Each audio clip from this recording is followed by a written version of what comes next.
Okay, we're live. All right. Good afternoon, everyone. Welcome to the Executive Affairs Committee meeting. And we have a guest, Leslie Grant from the Council of Great City Schools, who is an expert in the area of setting goals and guardrails for districts across this country. So we're going to start by, I see the superintendent is here. I am here. There she is. There you go. I'm looking right at you, right? By introducing our superintendent who will get this meeting started. All right. Thank you so much. First Vice President, Dr. Evans Brown, and greetings to everyone. So this is our first committee meeting for this academic school year. It seems like it's been a long time. Yes. Committee meeting. So over the last couple of weeks since we met, I've had a few meetings with Leslie from the Council of Great City Schools and had conversations with Dr. Kathy Evans Brown, who is kind of leading this charge for the way that we're moving into all of us being more focused on student outcomes, and that being a part of my evaluation for this year, but more than my evaluation, you know, getting the outcomes for our students where we all want to see them get to. So when we met last in a board meeting, I believe that the board agreed to measure 3 areas this year, because we had a whole laundry list of things that we wanted to accomplish, all important, but master being a jack of all trades and not really being able to focus and master on any, you know, I'm not sure was really in the best interest of students. So you all narrowed it down for us with the help of Leslie to 3 areas. We said that we would look at ELA scores for our grade 3 students who are economically disadvantaged. We would look at mathematical scores for that same group. And then I believe that the third thing we talked about was looking at a cohort of students and unofficial graduation rates in August of next year. So those are the 3 areas that the board kind of agreed that we would focus on. So everything that I've been doing since we met, that's what I've been communicating to our administrators so that they know that that's where we're going, and to our public during our State of the Schools address. So in the interim of us meeting, Laura Samolsky Peters and Ebony Bullock's team have been pulling data so that we would have something that could inform us on how our students have been doing over the last 3 years. We certainly want to set goals that stretch us a little bit, but are also realistic. So her office has been pulling data in those 3 areas: ELA for 3rd graders who are economically disadvantaged, math scores for 3rd graders who are economically disadvantaged, and then the cohort piece, for the unofficial cohort piece for our graduates as of August of each year. So I'm going to let her talk a little bit about what the data looks like. I just want to ask that we all be mindful that the data, you know, we're measuring almost apples and oranges because we were in a pandemic for some years. The learning looked different, and how we were able to assess students looked different also. So this year it's almost a baseline year, because this is the year where it was a little more traditional. We know that the students were in their classrooms with, you know, school-based interventions, receiving supports. Whereas in the past, the students may have been home. Some students had devices. Some teachers had devices. Teachers were trying to take care of their children and teach. Students were in homes trying to, it just was different. The years were very different. So I just want us to be mindful of that as we're looking at it. It will help to inform us on where our kids are. But I think, we just have to look at every year prior to this that you're going to see there were a lot of things that were happening that may have impacted how scores look. So I'm going to turn things over to our Assistant Superintendent, Laura Samolsky-Peters, to talk a little bit about what the data looks like. And then in speaking with Leslie a little earlier, we have to select some indicators. I've got some ideas about that, but the board may also want to weigh in on what some of those indicators may look like, so that we're measuring these indicators all year to see if our trajectory is moving in the way that, we would expect that it would to get the outcomes that we're hoping we get in June. So Laura, I'll turn things over to you to talk a little bit about DIBELS. I believe phonics, in speaking with Ann Botticelli, is, we're looking at composite scores because DIBELS, I believe, measures different areas of reading, the comprehension, the phonics, and fluency and all of that. But in third grade, phonics is the big piece. But I'll turn things over to Laura. I'm sorry, before you speak, Laura, can we please have everybody mute their devices that are not speaking right now? Thank you.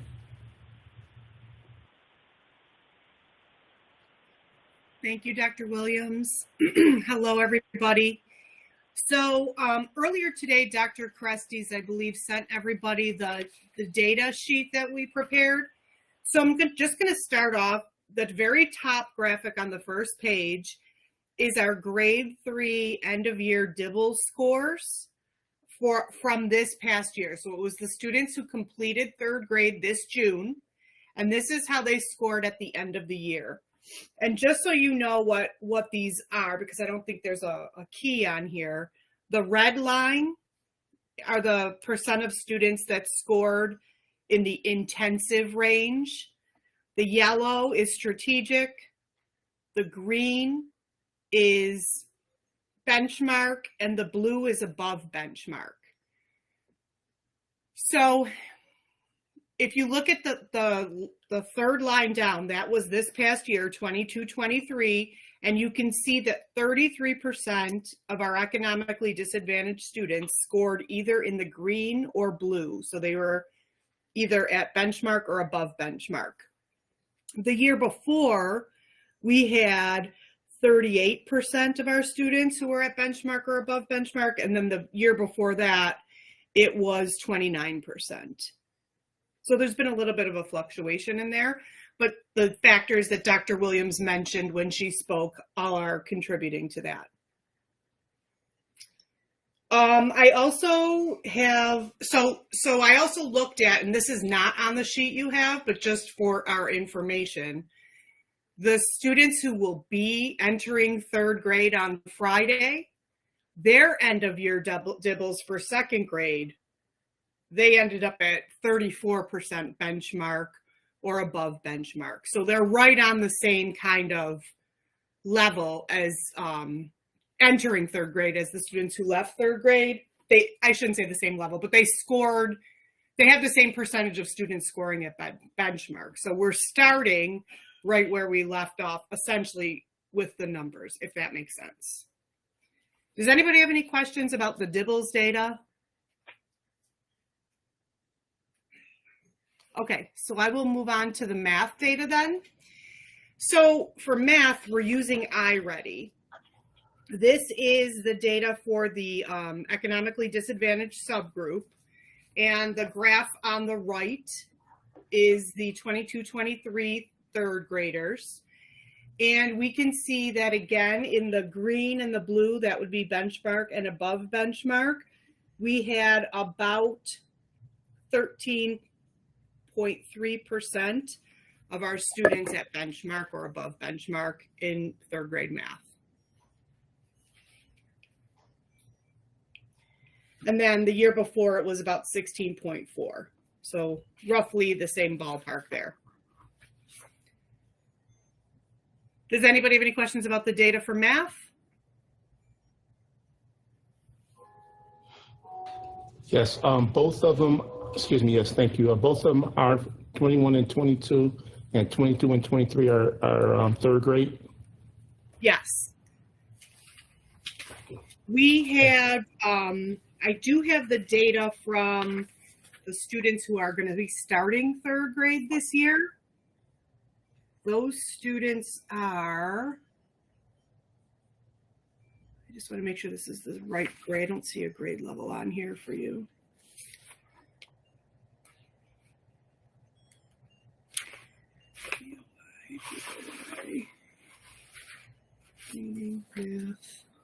The previous year for iReady Math, I think that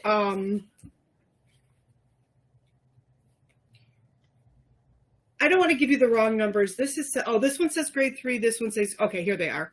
At the end of year last year, the students who are going to be third graders in September were at 18% benchmark or above benchmark. You don't have that one in front of you, but I have it over here.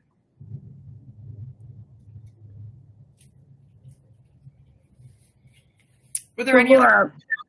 I have a question. So can you just clarify for me, when you talk about the composite scores for the top category, I didn't hear those numbers. I know you said that the red line was intensive range. The yellow was strategic. And what is the green? Green is benchmark and blue is above benchmark. Above. And what were those percentages for that top category? So if I add the blue and the green together, it's 33%. Okay. 33% of children in this economically disadvantaged category are either at benchmark and or above. Correct. Okay, thank you. You're welcome. Any other questions for Laura, please? Hold your hand up.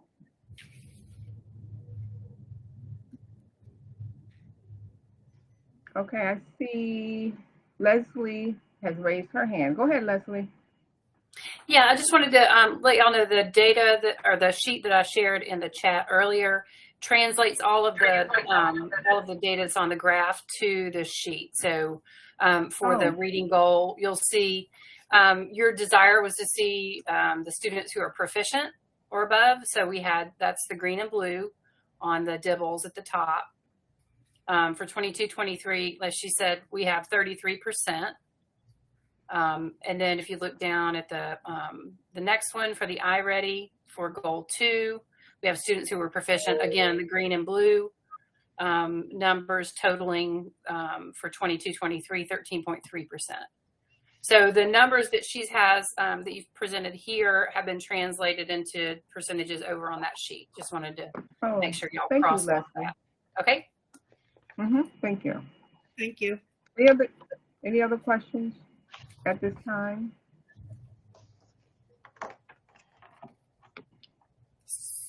So then just the second page of the data sheet that you have in front of you is graduation rate. And it just gives you the last 4 years of our graduation rate and the change. And then I see that Leslie also has the summary, the 79.1 that we had from this year is also in goal 3 on her summary sheet. Okay.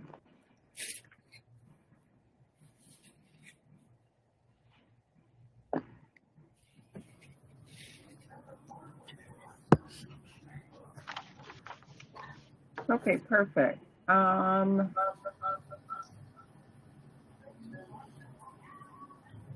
right, so I don't see any other hands at this moment. All right, well, we appreciate the data. I know President Kottman just joined us. And I don't know how much you heard of Laura's presentation, President Kottman, but Leslie did sum up Laura's data, so it's more user-friendly. Okay, well, Leslie, you have your hand is up. Leslie? Or is that for the last time? I know that we had limited time tonight together, and I just want to ask a couple of questions just to clarify what you wanted accomplished. So what we were trying to get done tonight was for the board to land on targets for the superintendent, so that you had an understanding. She has a understanding about what you're holding her accountable for this year. So if you wanted to switch over to that sheet and talk about those targets, what we've got right now is the annual progression, so you can kind of see what's happened over the last few years. And I wanted to give the superintendent time to talk about why that looks like if we put this on a plot graph, it would look a very sad little V, I think. But in order for you all to land on what your number is going to be, what is that percentage by June of 2025 that you hope to get to? And what is an annual target for June of 2024? And you're going to need to have a dialogue with the superintendent about where you want to land with those. And then we need to talk about the interims, and she can fill you in a little bit about how that process will happen. Enter the extension of the person you want to call or the meeting you want to join, and press the pound. I don't know if we can stop sharing the screen.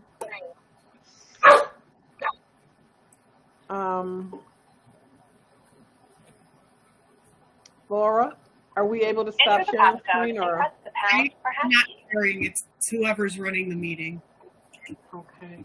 Can folks please mute their phones or screens if they're not speaking? Getting a lot of feedback. Joining the meeting. Okay.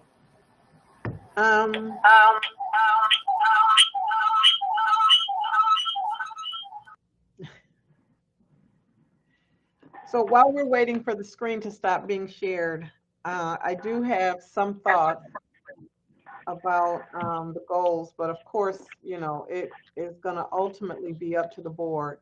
I didn't want our goals to be so small that it wouldn't maximize the opportunity for as many students as possible to see some increases.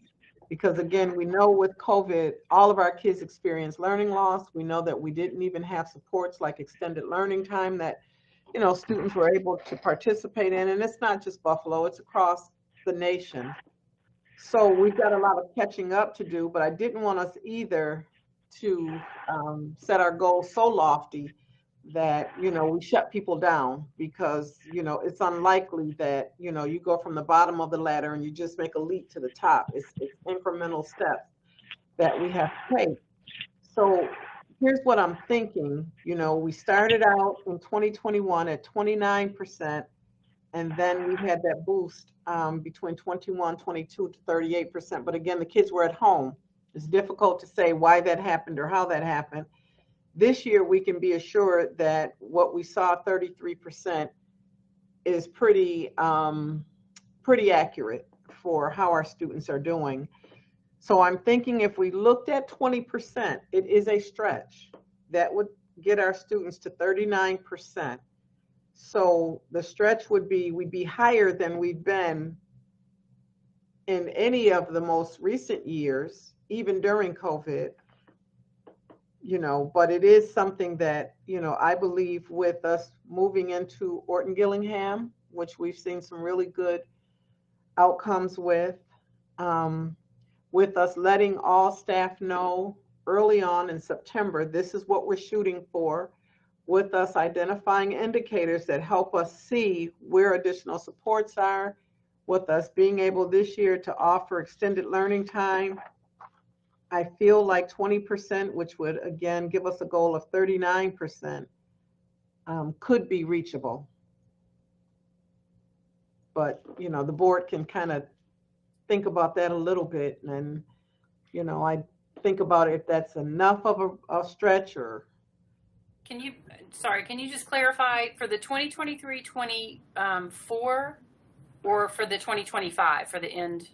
Oh, well, I'm not even at the 24-25, but okay. For 23-24 for this school year, okay, for us to move from 33% to 39%, which would be a 20% increase. I've got 6 at the end of the year. 6%. You've got 6%. 33 to 39. That would be a 6% increase, but it would be 20%. 20% of 6% is where I'm coming up with that. I'm sorry, I can't hear. It's really Say that difficult. again, Dr. Williams. Can you repeat that? 'Cause it So sounds like it's only 6%. I mean, it is 60%, not only, but 6% is realistic. But you're saying I think it's 20%. realistic, and it will get us to a space where we're higher than we've been in recent years, even with COVID. And but it's realistic enough, I hope, with all of the interventions that we have happening right now, that it gives us, kind of solid footing. But I see that some folks have their hands raised, and Okay, so let's go with the hands. I can't see whose hands are raised, but I believe physically.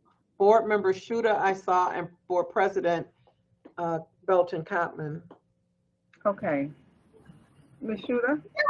I was just, my hope is that we will, have those kids identified, have really targeted interventions and instruction.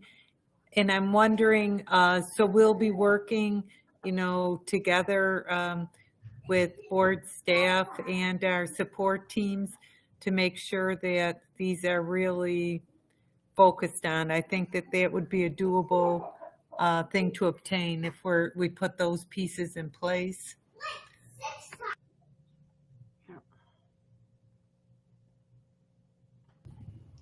I apologize for cutting in, but we're receiving a lot of feedback. And can everyone that's here please mute your microphones unless you're called upon to speak? Thank you so much, and hope we can alleviate the background noise. Thank you, Thank you. Board Member Hurd. Okay, so Board Member Teresa Shuda, we have that on the table. Sharon Cotman, President Belton Cotman.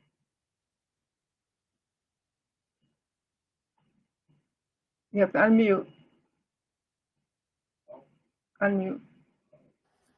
Okay, so this is a catch-22 going on here.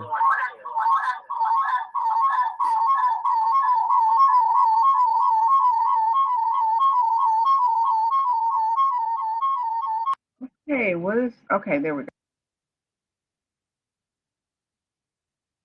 And you're still muted. You're muted.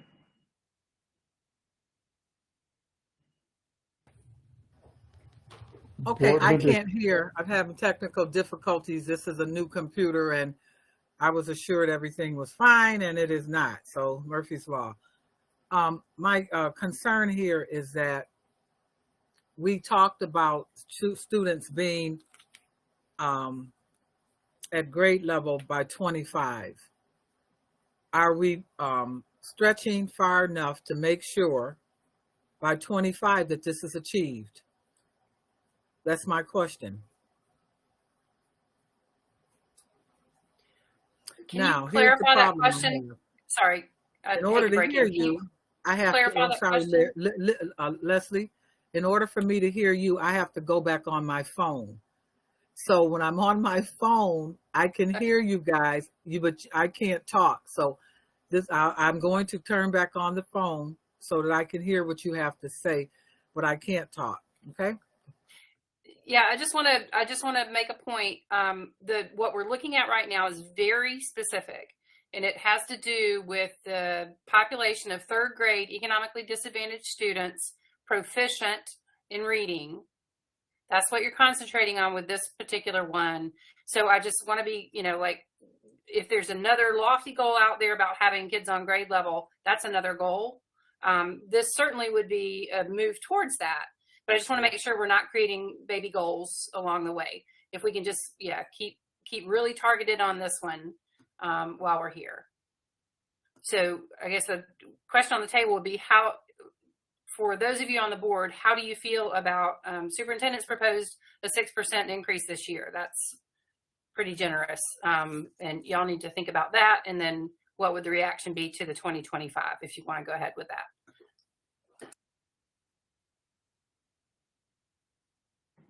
Board Member Scott has his hand raised, and after him, Board Member Terrence Hurd. Thank you, Chair Dr. Evans-Brown. I believe the 6% to reach 39% overall for our economically disadvantaged students is a stretch, but a reasonable stretch. I'm just looking for clarification though from Dr. Williams when she said it was a 20% increase. So I looked at 33%, and I know that 10% of 33 would be 3, and so I was looking at a raw score of 33 instead of 33%. Okay. So that's, pay no attention to that, you know. So. And then I would say, while I have the floor, I would say that 50% then, again, we're close to 50%, would be a goal that I would consider for 24-25 or 2025.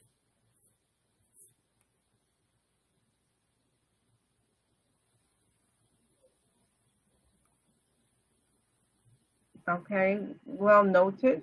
Board Member Larry Scott. Board Member Terrence Hurd, you're up.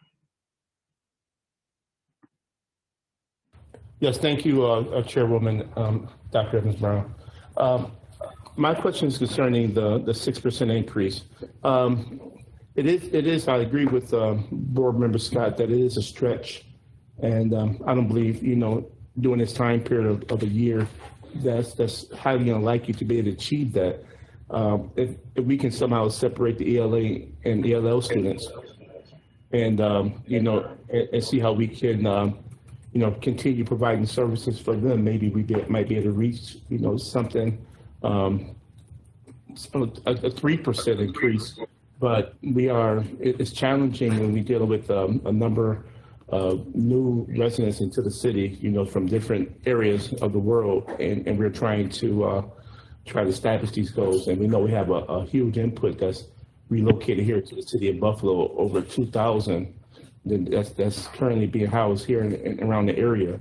And I don't see how those numbers could go up with the influx of our new soon-to-be citizens here in Buffalo. Okay, well noted, Board Member Hurd. We have Board Member Sharon Belton and then Leslie. Okay, no? All right. Leslie, go ahead. Yeah, I'm going to be the broken record tonight. I just want to, nice to see you, Terrence. I just wanted to reiterate what we're focusing on right now is third grade economically disadvantaged students. The ELL students or recently, enrolled students was not what the board decided on at the last meeting. So we have to stay very specific on third grade economically disadvantaged students, which worked in a bit of equity into the goal. It wasn't just all third grade students. So that's what I just want to make sure we're really hyper focused on that. And I also wanted to tip back out to the 50% thing. I understand it's very, it feels very good to want to set these high goals. I would caution, I would go back to your superintendent. I would look at your past data. You went from 20, did a 9% jump there. And I think the read on that might have been everybody was at home and maybe every third grader might not have been taking their own test. But I mean, there's some story to that 9% jump. That isn't going to happen every year. It dropped dramatically the next year. And so going from -5 to 6%, positive 6% growth is a big jump. So if you're trying to get to 50, that's 11. I just want to do a reality check on that. So it's in your court. I'm just trying to draw some lines. And we appreciate you. I'm thinking that the 6% is a stretch as well. I would probably look at 4%. Oh, stop. That's 6%. President, can you guys hear me? we can. Oh, now you can hear me. Oh, good. Yes. So what is wrong with going for 6% and ending up with 4%? Help me understand what is the problem with falling short of your mark? Help me understand that mentality. What is the harm in falling short of your mark? At least you had something that you tried to stretch to do. Well, what's the harm to that is my question. So I think there are two things that we look at, because this is tied directly to my performance review. So I think, you know, I shared it at the State of the Schools that we shoot for the moon and we reach the stars. We're still higher than we were with respect to the students. So I hope when the board is looking at my annual performance review that we take into account, if we do that and we don't meet the 6%, that somehow or another, if we have raised it at least 3 or 4, that's taken into account. Thank you. That gives me hope. That gives me hope that we're not trying to play safe, that we're trying to play serious, and that we're working for that. So that gives me hope. Thank you. And no, I have, you know, obviously I come from an environment where goals are always set high so that you can stretch toward them. That's how I've always existed in corporate America. So I don't see anything wrong with us stretching to grow that group of students 6%. May not be as difficult as it may even seem if people put their minds to it and do it quickly. And so I just wanted to say that. So I'm glad you can hear me now on this phone. This is crazy. Yeah. This is crazy. Okay. Any other comments about Yes. percentage? Yes, Chairwoman. Yes, I have worked with some kids recently who have some reading challenges and math challenges, and working with these children, it's not likely that playing catch up with these children, especially in math scores, that they may be physically a couple of grades behind, and trying to get them to caught up to where they're supposed to be at on this date would be a challenge. And I believe we need to take a look at to find out where the children are actually calculating math at, whether it's subtraction, addition, or multiplication, or division. And as we work with some doing algebra, and they were so far behind is that I think that we really need to take some special precautions on how we move forward, working with these children and get them adapted to the grade level they're supposed to be at. I know COVID posed a huge challenge to this district and districts across the country. So I just have concerns about when we look at these extended type beliefs that we can reach, that's attainable, and what's not attainable, that we really look at it with a different type of focus.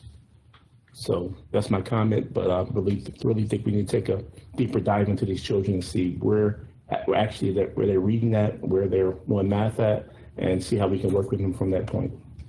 Thank you. Okay, so we have 2 hands raised, Leslie, and then Teresa Schuler after her. Yeah, this is where I think it's important to understand the, like role division and where y'all are on, in your job in terms of setting the direction for the district and setting the goals. And then the superintendent and Ms. Samolsky-Peters, and the data team and their expertise in terms of understanding what the reality is for kids in the district. So just know we're always going to have examples of outliers or whatever. What we have to do as a board, you have to come together and define some things that the superintendent can concentrate on moving. And so again, I applaud you for setting this set of 3 goals here instead of the big broad 25. And I think these are very important. If she can concentrate this year, hyper concentrate, all the rest of the stuff in the district gets done, but hyper concentrate and make these really important, that 3rd grade economically disadvantaged students who aren't proficient are moving towards proficiency. That's what you're asking for with this one. And with the math, if you want to go ahead and move to that one, and if you would talk a minute, or I just want to do you want to settle on a target for 2025? I would encourage you to go ahead and do that. Again, your superintendent gave you this number, this 6% number. She is the one who is closest to the data, understanding the reality for children in the district, as a whole. She is the one who gave you this number. So I would feel, after our conversations, I would feel comfortable. She understands what's writing on this. Y'all, you do what you want. But I would encourage you to look at what your 24-25 is. Leslie, would you advise us to do 24-25 before we see where the data ends up at the end of the year for 2024? Because wouldn't it be based on where that data ends up? So if we're at 39%, then we would look at a target that would be building on that. But if we've slid back to 29% or 19%, but we've already set this target at 45%, thinking we'd reach it, then it's going to be, this is going to be where it gets sticky. And the other piece of this that we are the reason we're having this conversation now, we're kind of rapid firing through this process, is because the board needs to give you some direction for this year. And what we have here is you had a plan that went through 2025. So we're kind of just trying to, diet that down and give you and put this into that context. Now, what I would encourage the board to do is sort of pull back from, you have what you have here, but go out and do that authentic community listening and engagement. And based on what you're hearing as the board, and we can talk a little more about this, but as the board, what you are actually hearing, if it aligns with this, that's great. We can go, stay true with these. If it's a little bit different, the board needs to set new goals and guardrails. So if you're, if you want to say, let's leave it here at 2024 today, because we're doing this sort of a little bit cart before the horse, let's do that. And then we can move to math, but that is a board decision. So may I ask this, because the thing is, we had already kind of started some work prior to this. Mm-hmm. And so we had identified that by 2025, we wanted third graders performing at a certain level. We knew that those students were first graders last year.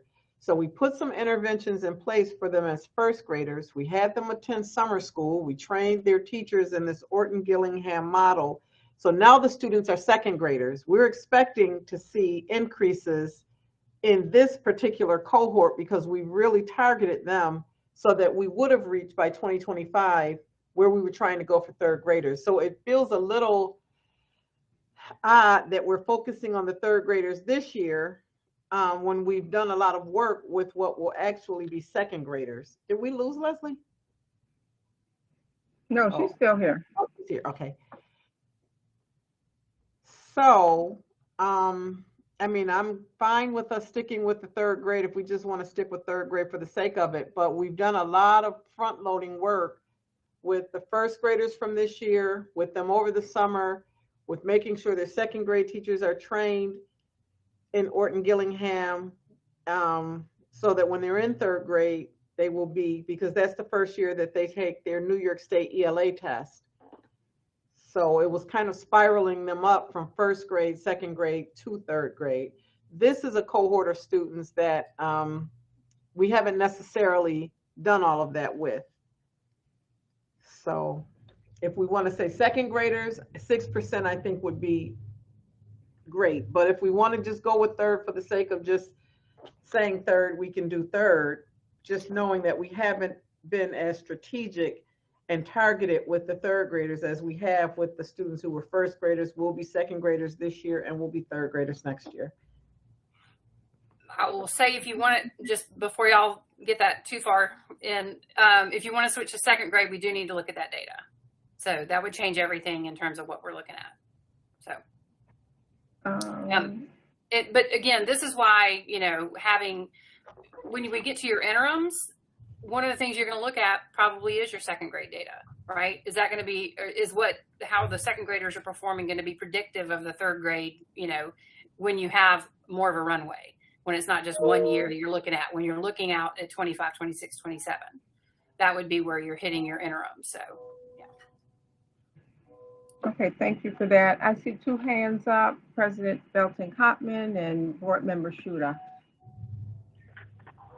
So I sort of, Leslie may have hit on it, but I sort of thought that part of looking at the data would include what's going on underneath the third grader, wouldn't it? When we start spending more of our time focusing on data, wouldn't we be looking at that? Because I understand what the superintendent is saying. Okay, third grade is her goal in a couple of years, but she's been working. So wouldn't looking at the data for the first and second graders show that we're moving in that direction for the third graders? And I thought that's part of what we do with 50% of our time when we start looking at data. And correct me if I'm wrong. Thank you. And Laura, you did give us that grade 2 data. Could you maybe reiterate what that data was? I have it, and maybe you could. Sure. So for Dibbles, the grade 2 students this year we're at 34% at benchmark and above benchmark. And then for,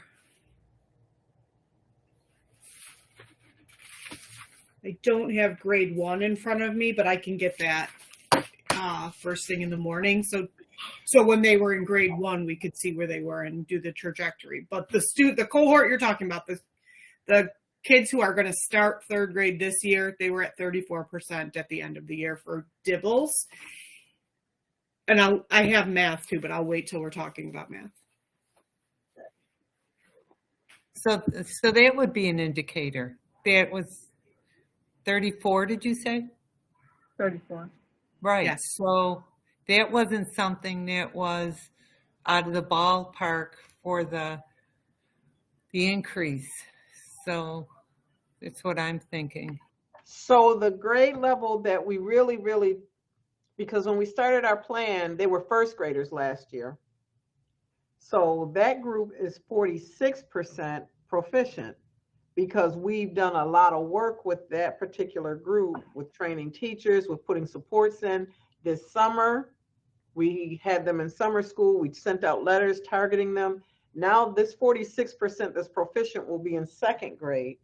We want to keep moving that up. We want to keep that momentum going for this group.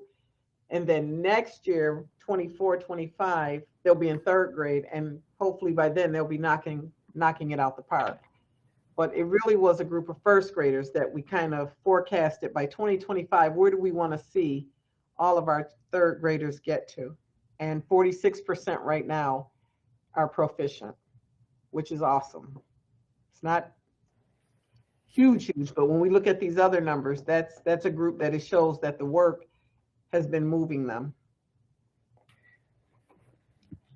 So we could continue to focus on that cohort, or we could just pick a random cohort and just start focusing on that. But my recommendation would be, since we've put so much work into that cohort of children, and even working with families and getting them in summer school and all of that, that we continue to work with all of them, of course, but that cohort, we continue to make sure that we're spiraling them up for success, so that when they sit for their third grade ELA test, as many are proficient as possible and will, be proficient readers. But just to clarify, they would be the third graders at the end of the June 2025. Correct. Mm-hmm. So that would indicate, do you want to look at this number again, your recommendation again for 39% this year? And then what is your thought about that, where they will be for 25? So I think my recommendation would be that this year, instead of focusing on these third graders this year, we're focusing on this group of second graders, because that's the group that were first graders last year that we did all this. There will be second graders, and that we continue to work with looking at the data for that group. So instead of third graders, we'd be looking at second graders for this year. Can that be one of your interims that you're following? Is this cohort, the specific cohort?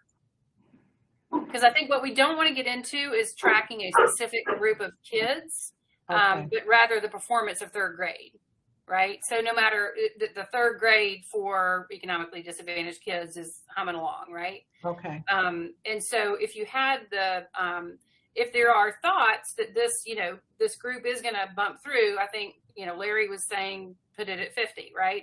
That means that's where you get the benefit of that kick Right. from all of the work you've done, right? Okay. Yeah, but I wouldn't take, I would not track a cohort of students, because what we're Gotcha. trying to do again is get a 5-year goal for, I you got could do that. So we could be doing a kind of a both and. We could be still focusing on this cohort and at the same time doing all we can with our current third graders to get them to 30. I mean, it's only going to benefit, all of them in the long run. Yes. So Laura, you indicated that these entering third grade students that were second graders last year are at, correct me, 34% benchmark, or is it 18% benchmark? 34% at or above benchmark for the economically disadvantaged subgroup.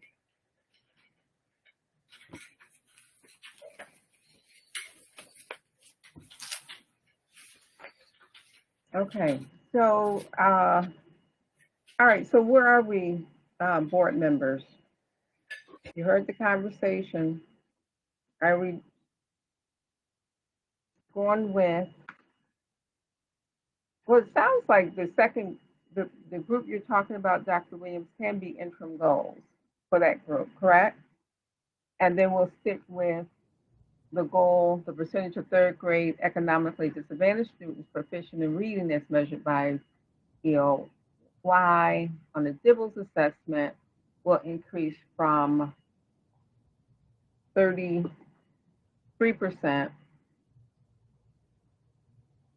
which is the current percentage, to 6%. Is that what we said for goal 1? Yes. Okay, everybody's good with that? Now, if there's no other comments about this particular goal, we can go with goal 2, which focus in on math.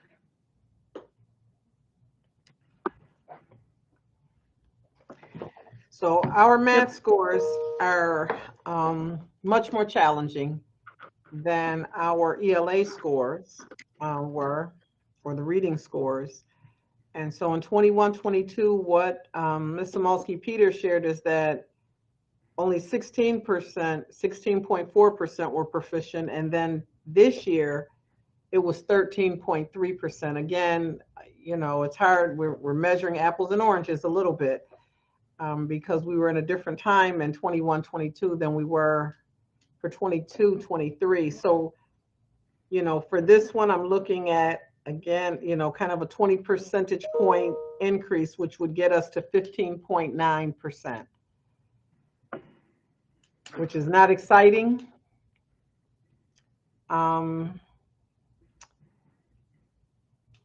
But, we've seen more gains and jumps in reading than we have math. Math seems to creep up a little slower. And so, I'd like to hear from the board kind of what your thoughts are, but, for this year, my proposal would be if we did 20 percentage points, that would be 2.6 percentage points as an increase, and that would get us to 15.9%. I'm gonna make a comment, and then I'm gonna Okay. Review people's hands. I think I see President Cotman hand raised. Okay. But I'm wondering if that math decrease, or not as exciting as reading, contributes to us not focusing in on math as we do with ELA. And I asked that question because I was a math science major in high school, and the emphasis was on both equally, because the math is critical, as the reading. That's just, my take on it. So let's hear from the board. President Belton Cotman first, followed by Larry Scott.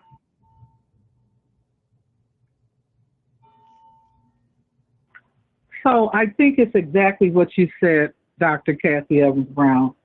I think the focus was on reading. Some people are of the mindset that a child cannot do a math equation if they cannot read. That's about as archaic and about as incorrect as anything I've ever heard. However, I would like to see more support put in the math area. The board, there are the Math Geeks after school clubs that were not funded by the district, where teachers just volunteered to help and to do this for the students. Since math is a priority, I would like to see that those after school programs are beefed up and that staff in the math department has everything that they need. And I really sincerely think that our children understand math better than they are given the opportunity to. And I know that from my grandchildren by working with some money, going into the store, giving them 5 nickels, doing things like that, and pennies and things like that. So I'm saying this to say I really think it's exactly what you said, Dr. Kathy Evans Brown. Some people feel that children have to read before they can do math. And that's not true, because I can give my grandkids math equations and they cannot read like that. Or they could, I take that back. I got some readers, so I take that back. But they're doing well in their reading. But I do think that the emphasis needs to be, and more support needs to be given to the math department from my perspective. And I'm basing that on the Math Geek contest that we were at. And when I asked the question, were, teachers incentivized for doing this? And I was told no, that they volunteered to do it on their own.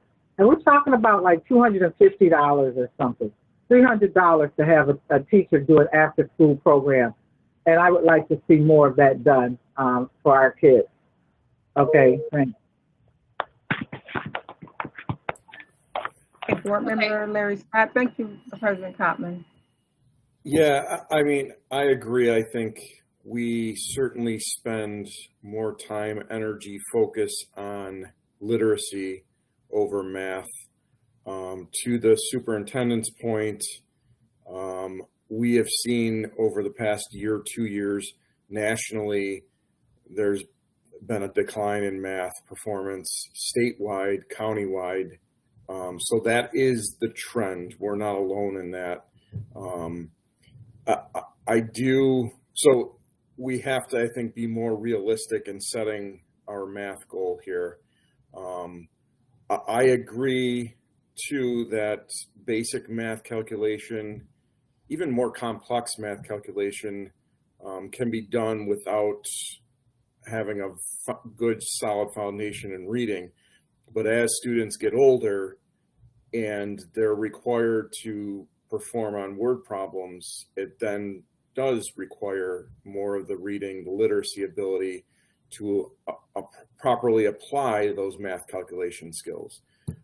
So I do feel like by focusing on literacy as well, that especially throughout a student's career, educational career, that it is going to have some impact on their math performance.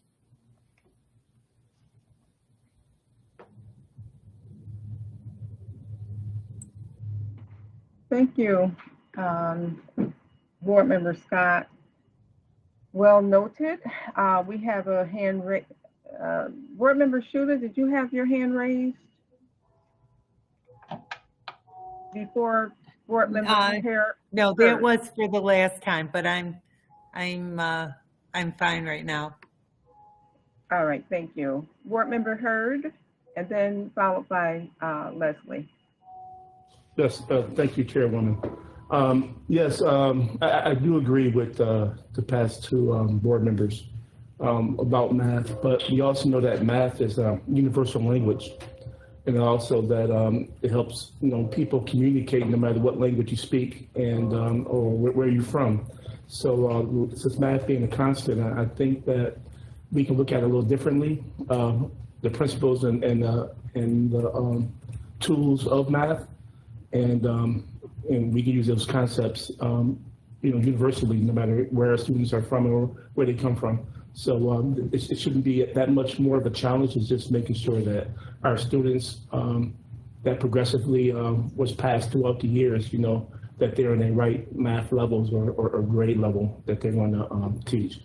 Also, I learned something when I went to school is there are different types of math, like in electrical math. That's another type of math that I learned in high school. And, that's not graded upon, it's part of the diploma. So there are different elements in children, they show, where they're at or, how far they really want to learn in math, just by grades and studying. Thank you. Okay, thank you, Board Member Hurd. Leslie? Yep, I'm sorry. I had an emergency. My mouse quit working. I had to go find another one. I need to go back. I'm sorry, to the reading. Did you discuss an end goal for 2025? And did you land on one? For this goal one? Yep. If not, I want to tie that up tonight. Just know. While we're on math, though, what is your thinking? I heard 15.9% before I got up. That was for 2024, correct, Dr. Williams? It is. Just to help to inform some of what we're doing with math, to help the board to feel more comfortable with us selecting that as a goal, I'm going to ask Ann Botticelli, she's our Chief Academic Officer, if she could share for this year what some of the interventions are that our students in math will be getting. Hi, good evening. I hope you guys can hear me. I just wanted you to know that we do definitely understand what you're saying, and we have really tried to prioritize mathematics instruction as well as intervention. There was actually just an all-day math PD at the secondary level today during Superintendent Conference Day. But we have brought on Zern to support our module implementation. We have been training teachers in numbers, which is kind of equivalent to letters that you're all familiar with. We've been offering that to grades kindergarten through 5th. We targeted our 6th grade teachers through the Gates Effective Implementation Cohort. So they've been attending training, very specialized at both content and pedagogy. We use First in Math. And recently we sent some students to the statewide competition because they've been so engaged and excited about that type of intervention. We also have offered Moby Max as an intervention and on grade level acceleration for students. So we really are trying to provide teachers with the resources they need to support the students. And on top of the 60-minute math period at the elementary, we have a targeted RTI period. So we make sure that we're providing those interventions. That's great. So again, this was your recommendation as those who understand what's happening in the schoolrooms, those who understand the reality for students right now. Your recommendation was to set a target for 2024 at 15.9% for this goal, correct? Yes. Okay. That's the goal, 14.9%? 15.9 for 2024. And then again, I'll go back to the 2025s. Y'all need to decide on that. And I thought we had an hour for this meeting, so I just want to make sure we keep trying to stay very targeted on what we're trying to get through today. Okay. Okay.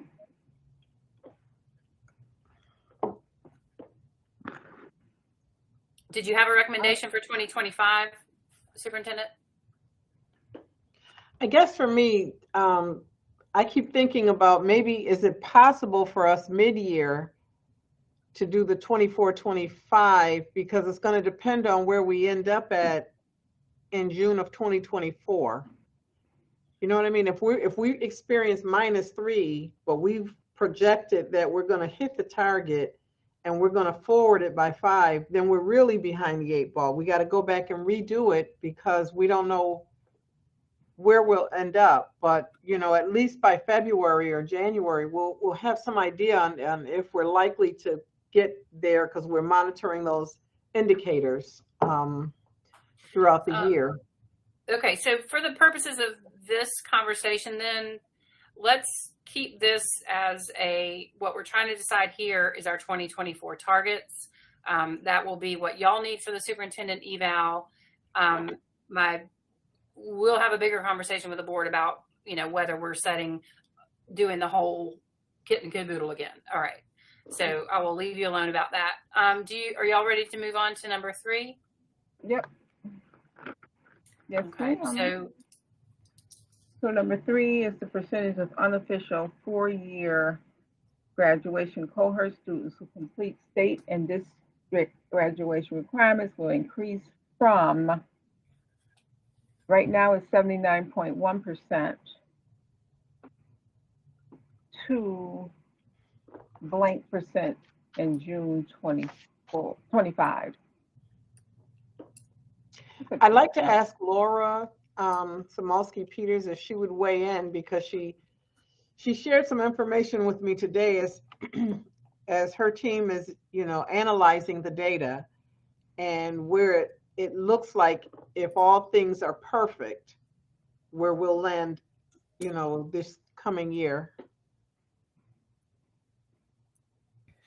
So we ran the numbers. We looked at the students who are entering 12th grade. Well, the students who are in cohort 2020, whether they're entering 12th grade or not. And we looked at the number of credits they had and the number of Regents exams that they had, or exemptions or whatever. And we are estimating that if even the kids who are at risk, what we're calling at risk, like they have a little bit less than 16 and a half credits, maybe 15 or something, if we can get those kids through, our best case scenario for next year's graduation rate will be 76.55%. So, I didn't like that, because that's going down. That's going back instead of going forward. But the data is a narrative, and the data does tell us something. And the reason that we're looking at the trend data and all of that is to tell us what the narrative looks like. So sometimes you do have cohorts of students that, for whatever the reason, it's just a lower performing cohort of children. And these are children that started high school during the pandemic, I believe. And so I don't know if some of that is contributing to it, but I did want us to be cognizant of it as we look at setting a goal. That even if everything goes right and they get all the credits that they need, that's kind of where we're likely to end up, or where we could end up. So Leslie, I think you need your guidance too on this, on when we're looking at a target that is not stretching, it's going back the other way. That's an unusual goal to set. To say the least. I would challenge you, and again, we're at a point where your ability to change a lot of things for the school year is not very flexible.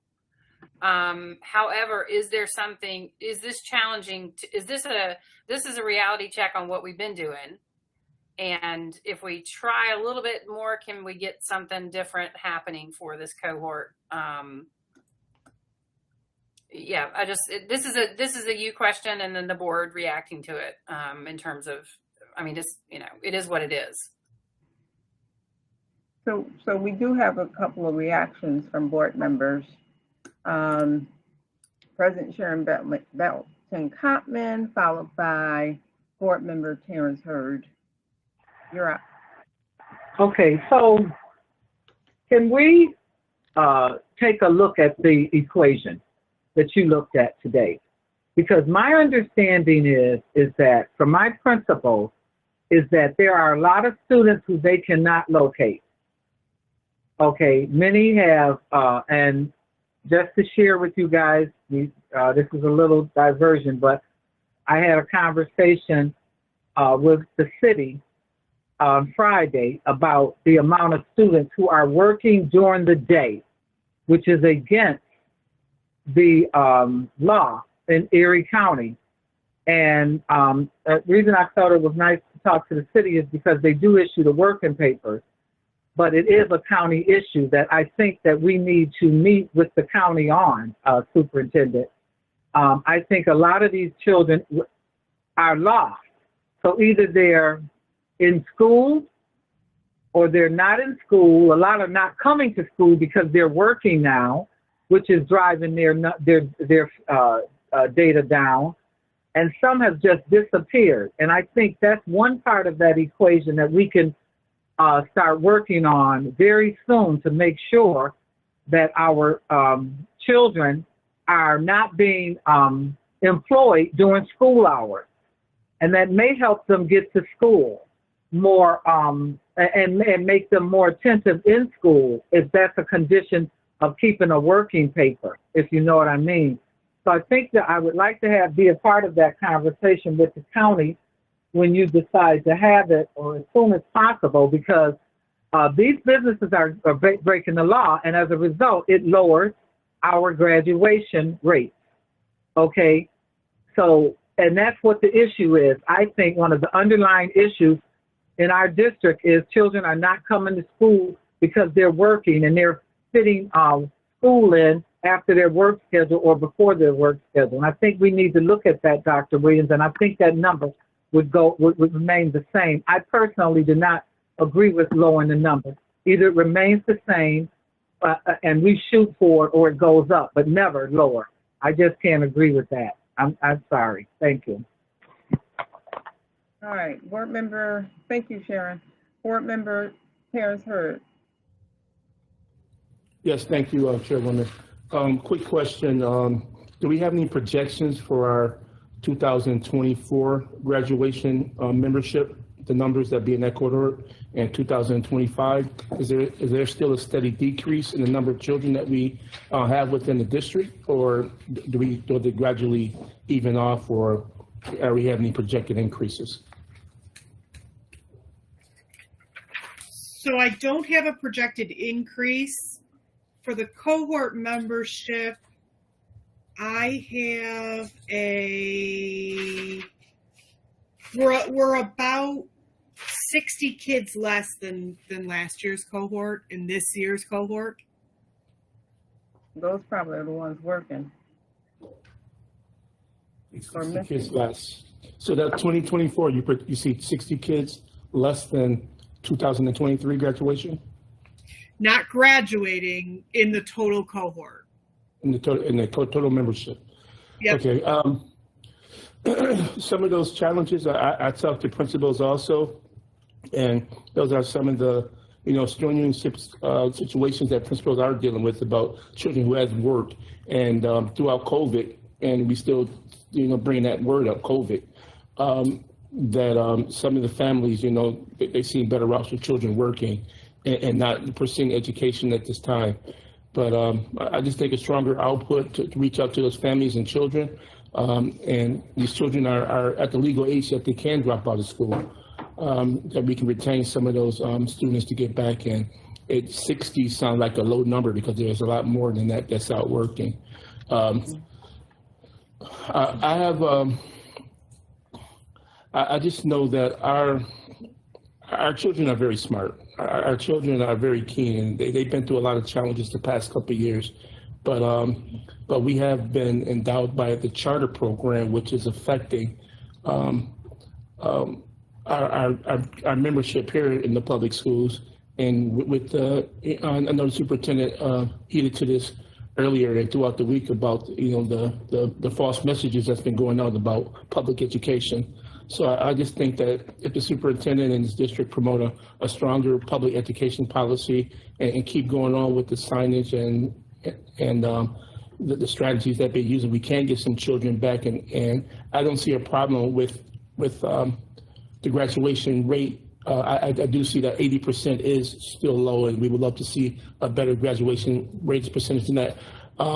That's including our principals, our teachers, the parents. But I really think we can make a huge impact on that with some of the policies that have been put in place already and that this administration has been working on. So I do see a rise and an increase in that coming up, but just staying the course of what we're on right now will help that.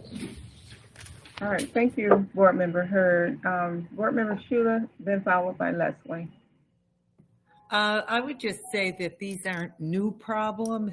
Historically, as a high school principal, we always had a group of kids that we were unable to find. Laura, you remember how when you were at Riverside, it's just the reality of the high schools. And I have found that the numbers look really low, but when you start targeting specific things, you're able to make progress. And with the Pathways program and with other supports, we can get some kids through. So I feel confident with the number we have that that's something we should try and attain, because the state doesn't allow us to change our data based on how our cohort looks. You know, we have guidelines that we have to get regardless of what it looks like. So I'd hate to just start changing goals based on a cohort and what the cohort looks like. I think it needs to be more based on our programming and our system. Okay, thank you, Board Member Shuda. Leslie? Yeah, again, so this, the way that we came about in the last meeting, settling on a goal for graduation, and specifically unofficial, and if I was you in the final draft of this, I would put what unofficial means, just for those of us who, you know, anybody looking at it. The point of this is to, you know, have some concentration, some outsized concentration, some big impact on this graduation cohort this year. And so again, I think I appreciate the comments of the board members, but I do want to drag you all the way back to our little 2-day in terms of inputs, outputs, and outcomes. And what I'm trying to get you all to focus your energy and attention on is setting some outcomes for the superintendent to try and hit. But every piece of assistance giving her, here's a strategy to do this, here's a strategy to do this, here's a strategy to do this, really is going to put yourselves in the way of her doing her job. So this is her evaluation. She is going to be evaluated on her performance, not how well y'all helped her. And so I just want to caution that in terms of bringing up suggestions for her. This needs to be her plan and strategy that she's going to put into place over this next year about how she's going to hit these numbers.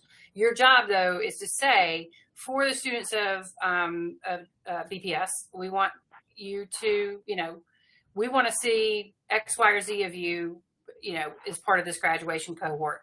We understand from what the administration has presented to us, and if you wanted to go back over it, Ms. Samolsky-Peters, about the,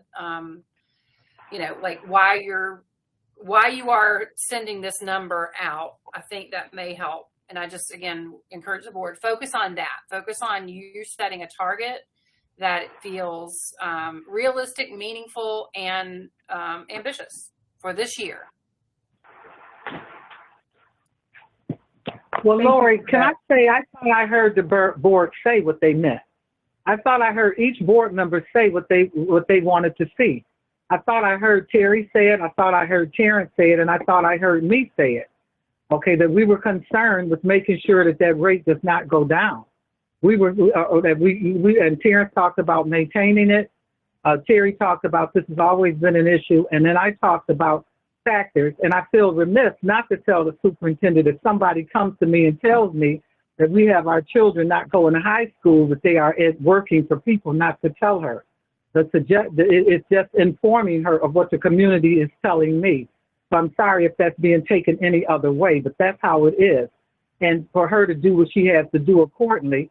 But I do know in navigating in Buffalo, okay, that the reception there's going to be a problem, and the board has to be able to stand with her in regards to that, because they are using our children in a way that they should not be allowed to use our children, and that's impacting us. So I thought I heard the board focus in their comments. Sorry if we put some input in there, but we certainly all said what we wanted, and it was clear to me, and I think the superintendent heard it. I'd be surprised if she didn't. So well said. So with that said, with goal 3, it certainly sounds like 79.1% is realistic, and you know, frankly, it can go up to 90. I mean, I'm sorry, I would love to be 90%, but it can go up to at least 80%. Is that 79.1? So when I hear Laura talk about what the indicators look like and us decreasing, even if we kept it at 79.1, and I'm like you, I want to see the stretch. You know, I don't ever want to set a goal that's less than where we are now. You know, if it means that, you know, we've got to do things a little different to get to at least maintain, you know, I'm very comfortable with that. But I do hesitate with us looking at stretching when the data is sharing, the narrative is in the data that when we looked at the risk indicators and all of that for this cohort of students, even if everything went good and they got what they needed, so that means we've got to pull in some kids that we know don't have the credits that they need and do what we can to insulate that and get it up just to be 79.1. Just to do that means we've got to do some out of the box stuff. Yeah, absolutely. So Leslie, is it safe to edit goal 3 graduation requirements to remain the same? Yeah, give me a number, y'all. 79.1.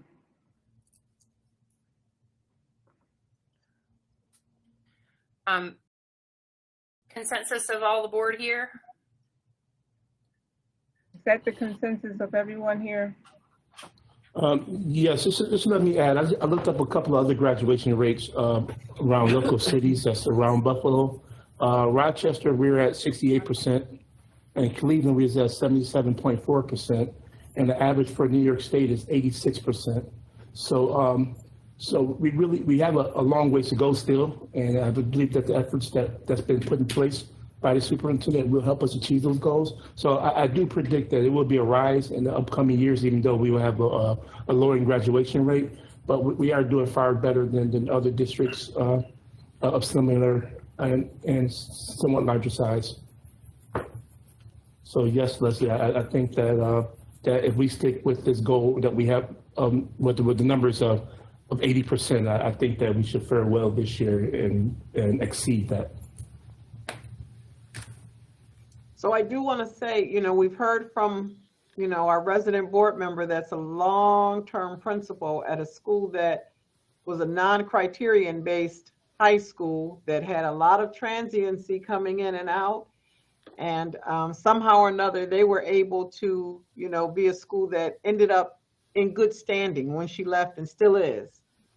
And so I hope we, you know, we hear some of what she's saying about, you know, how difficult it is at the end of a student's career in K-12, because we know what's happening right now is that students come from 8th grade to 9th grade, sometimes underperforming. So high school principals are given a task in 9th grade to help children get ready to graduate in 4 years that may be reading at a 3rd grade level, if that. And so, you know, the task is very difficult. Attendance is something we do all we can, but we don't really have autonomy and control over, you know, the students coming into school every day. So, you know, again, I have a little difficulty with raising it. I'm good with keeping it there, because to keep it there, we're gonna have to hustle and do some things that are out of the box just to get us back to 79.1%, because we won't have those waivers anymore that we had, which helped us to get there during the time of COVID. We won't have that anymore. So we're back to business as usual now, with students that started high school during a pandemic who were likely coming in large part, especially if we're looking at economically disadvantaged, underperforming in a good year. And these were pandemic years. So. Okay, Terry, you had a comment? Yeah, the thing that I worry about with these kids that are coming into 9th, 10th, 11th, and 12th, that they didn't have a lot of those foundational skills for math and science. And so I do believe there's probably going to be a dip, but I just think that having a really targeted focus, I think that, you know, that's how we did our work at South Park, one child and one instructional period at a time. And, you know, we had extensive supports we put in position. But I know that's my big concern are these 7th and 8th graders who have to take their algebra Regents exams where they've really missed out on some instruction. So I'm going, like, I could go with staying with the same. 79.1%. Mm-hmm. Any other comments from the board?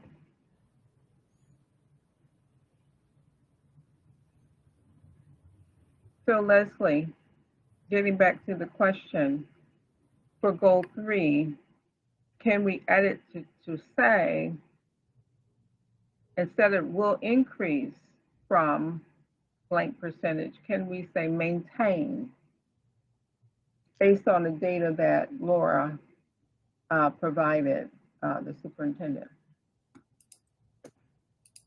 Yeah, sure. I mean, this is, yep. Okay. Yep. All right, so if there's no other comments. I'll do some cleaning up on this document, but I do want to, I know this is dragging on longer than you want it to, and it will keep going on, because I do want to get some understanding from the superintendent around the interim she's going to be looking at, that she's going to be reporting out to you during the year. And that's what you're talking about, Chair Belton-Cotman, about the progress monitoring as we go along. So what are, if you're prepared today to share any of that, because we really need to get some targets around those. We cannot do that complete process today, but I do want that to be the work that she's going to do for the next few weeks, or whatever, week 2, and bring that back to you, because that's when you officially can say, yeah, we're good with this. Okay. So that y'all understand what she's going to be, you know, what are the leading indicators she's going to be looking at to predict her hitting these goals. Okay.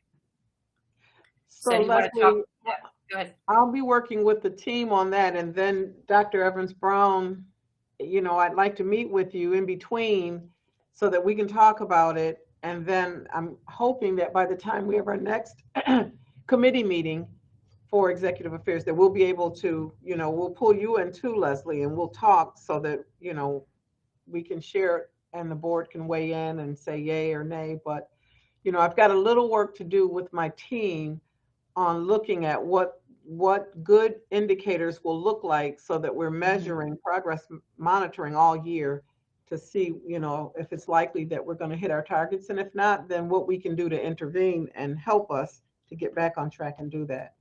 Yeah, because the board needs to understand where you're at as you're going along the year. It's not a surprise, look what happened.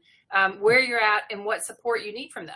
Because there may be, you know, I need a budget adjustment now and this is why. So right. They need to understand that as you go along. What is your realistic time frame for you to be able to pull those? It's ideally 3 different indicators for the 3 different goals. And that again would include data. So yeah. Yeah, I mean, we've already, I've been working with Assistant Superintendent Samolsky Peters, and we've already kind of been, thinking about some things and some assessments and data that we can look at. And so we want to be able to share it with Dr. Evans Brown and get her thoughts on what that looks like. And, I'm anticipating that certainly by the Monday after this coming Monday, which I think we have an executive affairs meeting on that day, I think, that we could then, share it with, with the president and the other first vice president, and then be ready to roll it out. If it's at a board meeting or if it's at a committee meeting, however the board president would like for it to be rolled out, it could be rolled out. Okay. Yeah, I would encourage you to do it at a board meeting so you have the full board there. So you don't have to, if you get it approved through this committee and then some of the other board members who aren't part of this committee are like, oh, why did you, this really needs to be a full board buy-in. So that would be mine. When's your next board meeting? The third Wednesday. The third Wednesday of this month. It will be on 19th. September 20th. Oh, 20. Okay. Wednesday. Okay. Yeah. So if that, put a tentative target on that. And if you're interested in myself or someone else at the council giving you some feedback on those interims, that would be, please let us know as soon as you can, because that would be very doable. Okay. Okay. Okay, sounds good. We're going to wrap this up. Thank you so much, Leslie. I thought I saw someone's hand for a comment. Yes. Was it you, Terrence? Okay. Yes, Board member you did. Terrence You Hood. did see my hands, but I would like to ask the superintendent to really reach out to the board, just to keep us advised that if there are any programs in any schools that maybe we don't have positions filled, like reading teachers or math teachers, that we can be informed of those buildings, so that we can somehow make sure that those schools get more support, and that the children don't fall behind just because the teacher crisis that we have here in our country. And sometimes that can contribute to the lower scores that we're seeing right now, because we know in the past there was a slew of schools that didn't have certified teachers only because of the lack of them, even though we're doing progressive means of trying to locate some and get some trained here to work in our school district. So we got lots of challenges, but I'm so glad I see Chief Holly McGee on, because thanks to the board, we passed this contract, and I think that's a factor, but we've changed the culture in our district, and thankfully, I'll let Chief Holly McGee, I won't steal her thunder, but that's not one of them. That's not one of our challenges right now. But Chief Holly McGee, if you want to speak to where we are with staffing real quickly. Thank you. Thank you, Dr. Williams. Thank you, Board Member Hurd. I'm just really pleased to say that I have a fantastic staff. Ann Botticelli has a fantastic staff, CAI. We had a board meeting some months ago. President Kottman made it clear that she wanted all schools to have staffing and equitable opportunities for all children. And the teacher contract did help. I'm not even going to lie, but it did also help with CAI, Ann's team, and then my HR team going out and conducting multiple TRDs for the last 6 months. We went out and had a TRD in February, March, again in July. That's a lot of work. It's not just clicking of a button. It's a lot of organization. It's a lot of work to facilitate and get staff and teams together so that we can meet the BTF contract, which requires a team of professionals to get together and conduct the interviews for the potential candidates. So we did that. Our staffing is looking really, really good for this upcoming year. We're still getting a few resignations. However, we do have a candidate pool that's out there that we can pull from. What we did a little different this year is that we offered applications for individuals that would be interested in temporary openings. So as you know, we have a very generous leave policy and opportunity for our teachers and our staff. So individuals that go out on medical leaves, they may be out for approximately a year, especially if it's a maternal situation. So what we did is we offered individuals to apply for a temporary position with our district just to get their foot in the door so that they can cover the maternal leaves. Those are not vacancies, they're encumbered positions. However, it feels like a vacancy when you don't have a certified teacher in the classroom and you're trying to fill that maternity leave with a sub. We want certified teachers in our classroom at all times as much as possible. So we created this new opportunity for individuals to apply for temporary positions with our district. And believe it or not, people are actually applying, and we're pulling from that now to cover for people that are on leaves starting in September all the way until sometimes in March and April. They're not expected to come back until April. So we have a certified teacher going into that classroom on a temporary basis. So we're really excited about that. So Mr. Hurd, you know, I have colleagues in the other districts that have shared with me that they're having vacancy issues and concerns, and they're having a hard time finding teachers. We are in a good place. I don't think that this will always last, you know, but we're in a good place this year. We worked really, really hard. We worked collaboratively with CAI, and we got the work done. You guys asked for it. The board called it.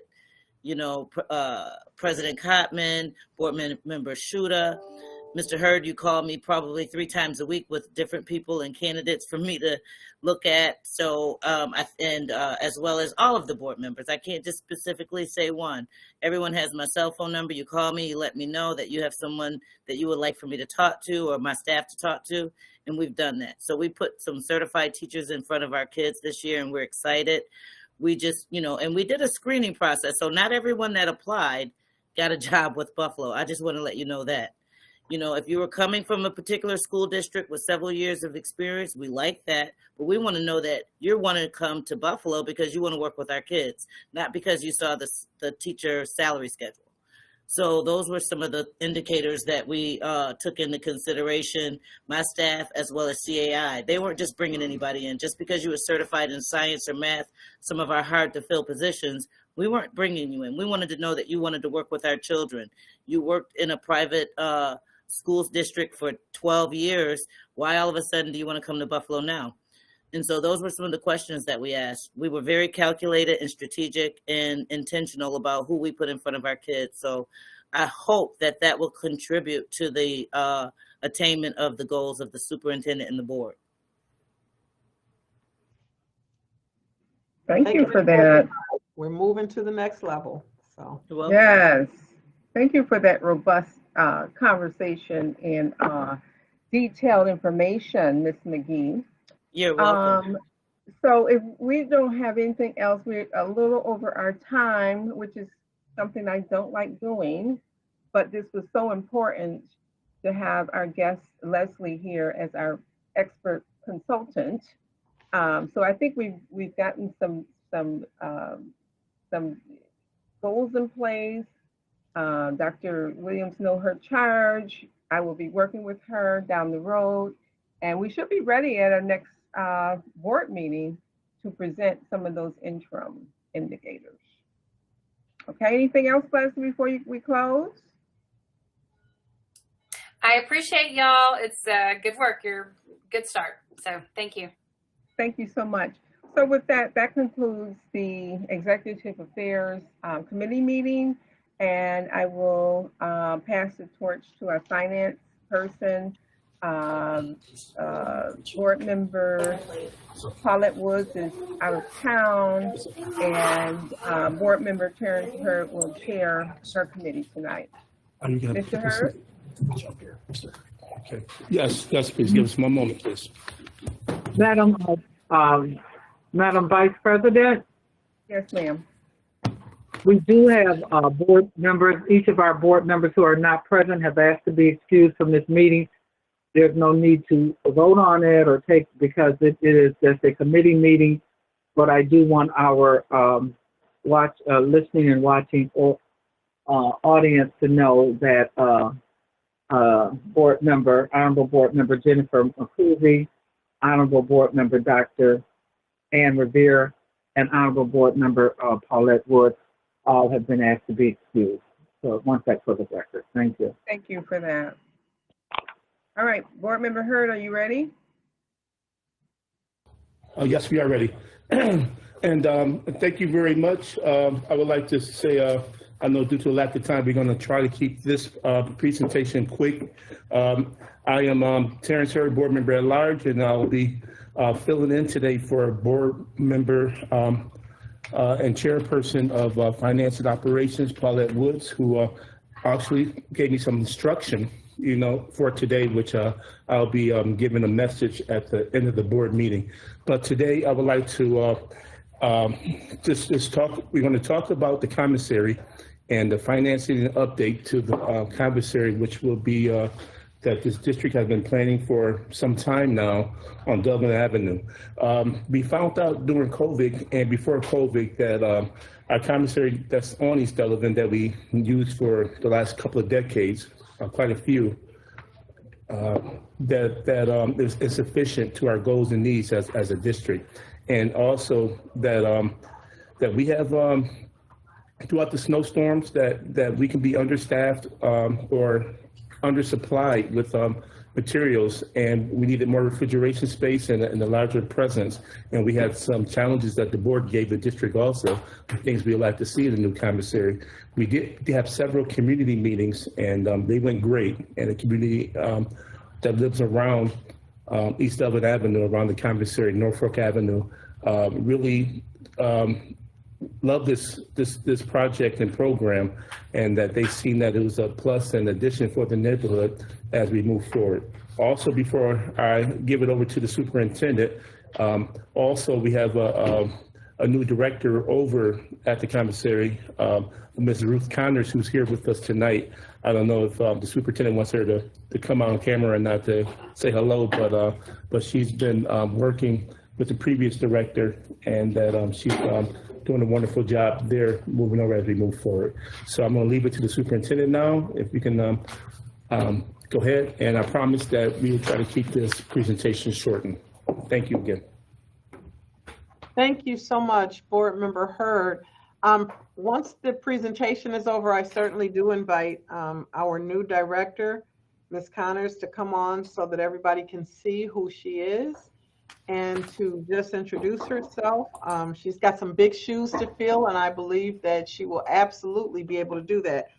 So just in moving forward with the presentation tonight, we have our wonderful Chief Financial Officer, Mr. Barnes. And when I think about this project, I know that there was some chatter about would it happen, would it not happen. I think about the fact that the board has passed a 4-year budget projection for us. I believe in staying within budget, but I also believe that, the 2 E's, equity and excellence, have to become our baseline. That's just what we expect for everything that we do. And so, if wellness is something that we say we want for all of our children, this is a project that will help us to get there. We haven't had a new building in our district, and I can't remember. It's been some years, it's been a lot of years. So it's exciting, but it had to fit. It had to make sense. And Chief Barnes is working closely with different entities and with Chief Hills to help to make sure that that happens. So he'll be giving us an update tonight on where we are with things. And I'm going to turn things over to him. Chief Barnes. Thank you, Superintendent. Thank you, Mr. Hurd. So tonight I'm going to talk about a financial analysis of the commissary project. The superintendent and I have 2 objectives tonight with this presentation: to present the financial facts of the proposed commissary project, and to clearly present the impact of this project on the overall district finances. This report is not meant to either recommend or dissuade any board member from a final decision. It's to give them the facts surrounding the finances so they can make an informed decision. This was not an easy project to either structure or potentially finance, as you'll see in the coming slides. So, Agner, first slide, please. Some quick background information, but it's important to discuss how we got to the place we're at. At the end of last fiscal year, June of 2022, the audited financial statement showed an assigned fund balance within food service of $37 million and a total fund balance of $39 million. Those are very large numbers. And within the auditor's management letter, it was noted that that amount exceeded the New York State regulation that fund balance should not exceed 3 months average expenditures, which would be about $7.5 million. So we're roughly $30 million over what the New York State reg says. So in response to those auditors' observation, a plan for reducing the excess fund balance was submitted and approved by the New York State Child and Nutrition Administration. This plan included equipment and technology upgrades, a new building lease, contract settlement costs, etc. This did not constitute state approval for this specific project. That's important to understand. We're still working on that.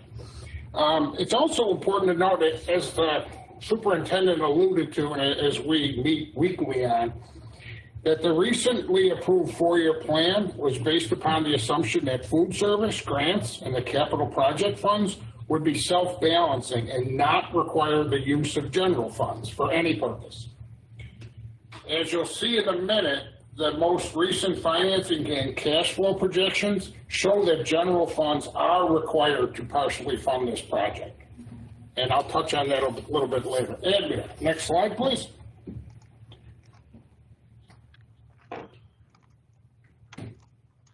Some assumptions behind this transaction. An analysis of various options has been completed. We looked at a straight lease with an annual escalation clause. That was simply too expensive. We looked at a lease with an option to buy. That was prohibited by the state education regulations. So the current option that's being analyzed and pursued is a straight purchase from the developer. BPS Legal will approach the City of Buffalo seeking a resolution confirming that the City of Buffalo's authority to hold title for a commissary building purchased by BPS. Here's where it gets a little tricky. Due to the constraints of food service funds being used to purchase buildings, BPS General Fund will purchase the building. BPS General Fund and food service will enter into some arrangement whereby food service will repay the purchase price to the general fund. But the exact timing and the amounts depend upon the operating results of food service going forward, which we're going to touch on in a minute.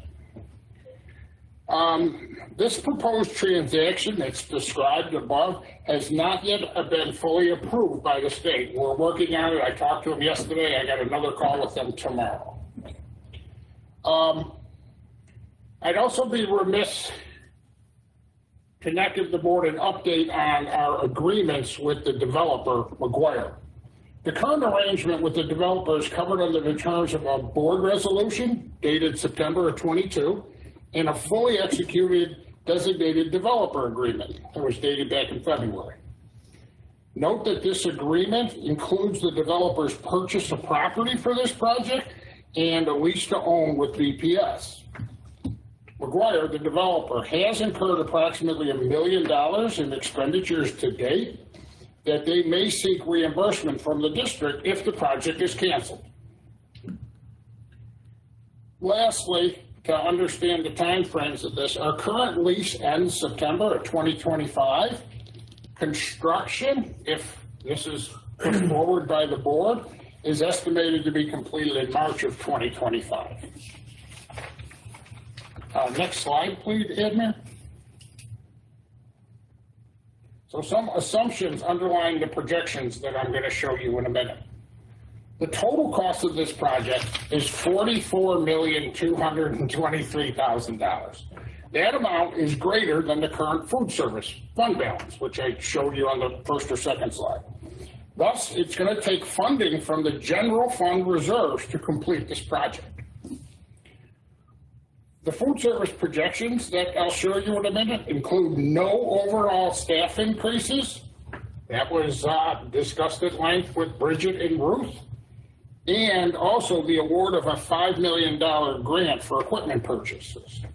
If there are variances to either one of those assumptions, the amount the general fund has to contribute increases.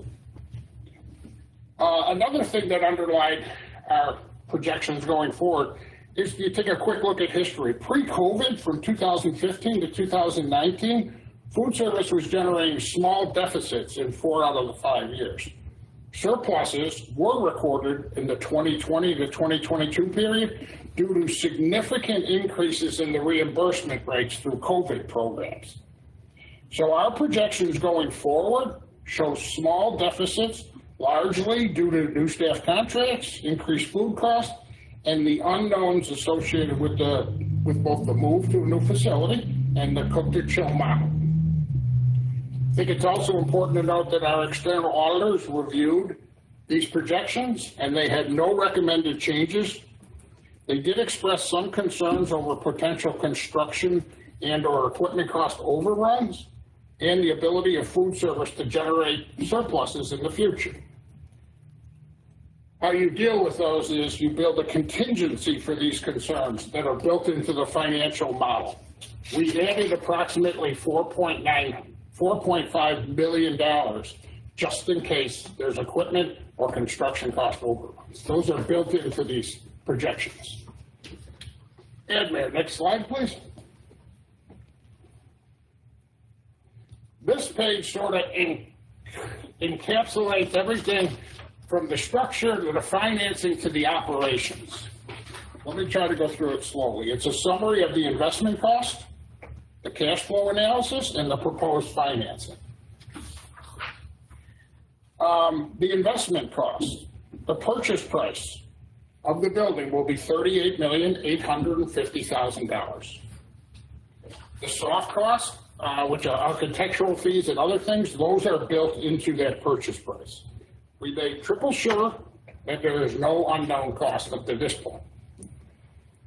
Lastly, for the investment cost, equipment costs required. Food service, in a detailed list of additional equipment they need.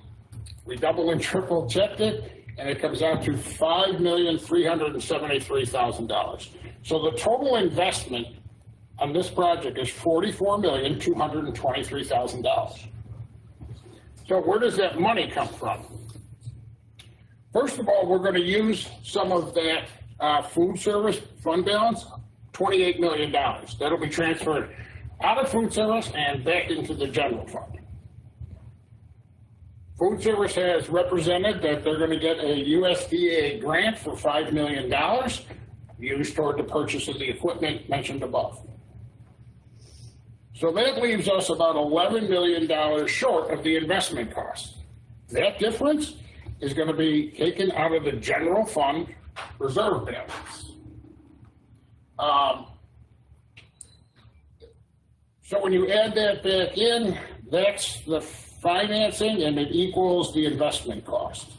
The important thing here to note is that $11 million that's coming out of the general fund, it's basically an unbudgeted request.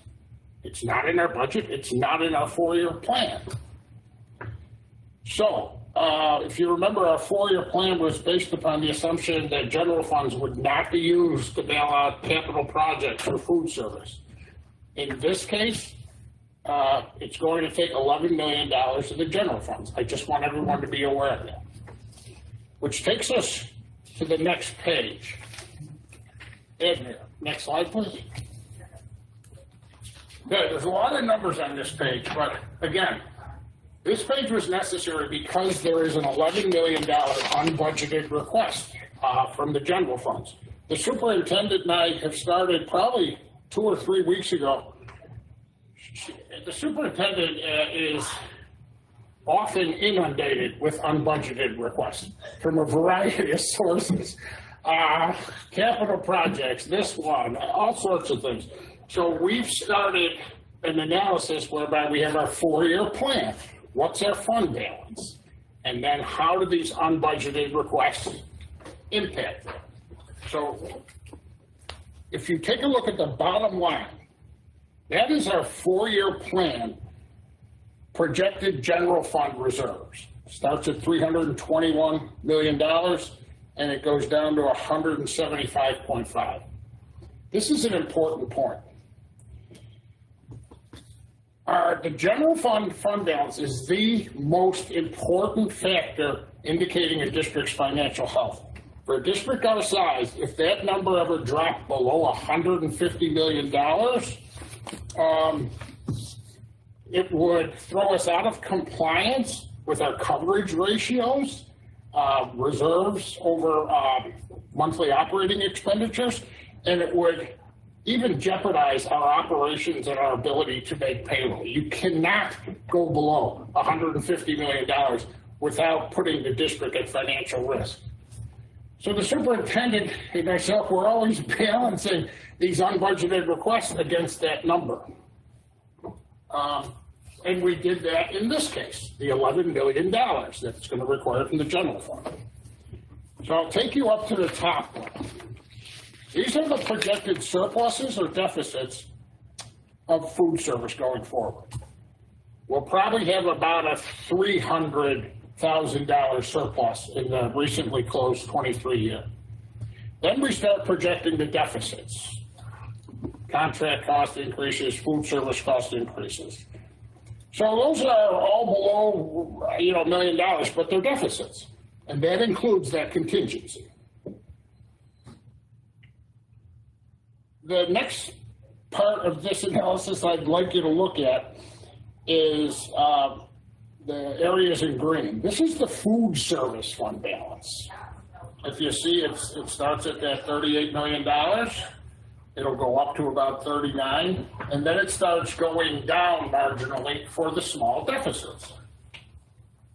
Look at the 2026 year. This is the year when the transaction occurs. $28 million will be taken out of the food service fund balance to repay the general fund. And if you take that out to the 2029 year, we're leaving food service with about $6 million in fund balance. It's required by the state to have a fund balance, and it's just a positive thing for the operations. The next section, in blue with some yellow boxes, this is the general fund reserve balance, okay? We start out at about $334 million, and then it goes down by the amount of deficits we're projecting in the 4-year plan. Okay? Now, two things to note. In the 2026 year, we take $38 million out of the general fund reserves to buy that building. Food service repays us $28 million. There's the $11 billion use of general fund reserves. And then you track the ending general fund balance versus that bottom line to see if you're staying within the 4-year plan. One thing of note, it's the yellow box under the 2023 projected operating deficit for the general fund. The 4-year plan included a $3.6 million deficit. We are going to post at least a $10 million surplus. That lifts the entire reserve of the general fund and allows us, if you so choose, to safely make this investment. But it's not self-funded by the food service. It's $11 million out of the general fund that is in part coverable, for lack of a better word, by the surplus reported last year. Okay? Admir, next and last slide. So after reviewing these facts and the financial implications presented tonight, the next steps, if the board chooses to pursue, we have met with the control board regarding this project. Their overall initial reaction, and they basically got these numbers with a little more detail, was positive. A final report is pending. we need to obtain official state approval for the direct purchase option at the cost and financing for the prior slide. You can't just spend $44 million and not be fully transparent with the state, who we should all remember gives us $900 million in state aid a year. So we're in very good positive talks with them. And then the last three items, and this would be for your September board meeting probably, seek superintendent and board authority to begin communications with the city of Buffalo regarding the purchase, since they will hold the title. Request the board's authority to purchase a building and to work with the city of Buffalo to hold the title. That's the $38.8 million. And obtain the board's approval for the subject purchase agreement. I'm sure Nate and Shauna and the legal team will be putting something together if it's indicated that you want to move in that direction. Again, it's a presentation of the facts, and I thank you for your time. Thank you for your presentation, Mr. Barnes. I'm going to open up the floor right now for board members. You can just raise your hand, or we can just go in order. Let's go in order that we see on the screen, so that way to make sure everybody receives the opportunity. The first person I have on our screen is Dr. Kathy Evans-Brown. Thank you, Jim, for the detailed presentation of the purchase of the commissary. I'm still processing, so I don't have any questions at this time. Thank you. Yes, this is about the next person we have on the screen is Board President Sharon Belton-Cotman.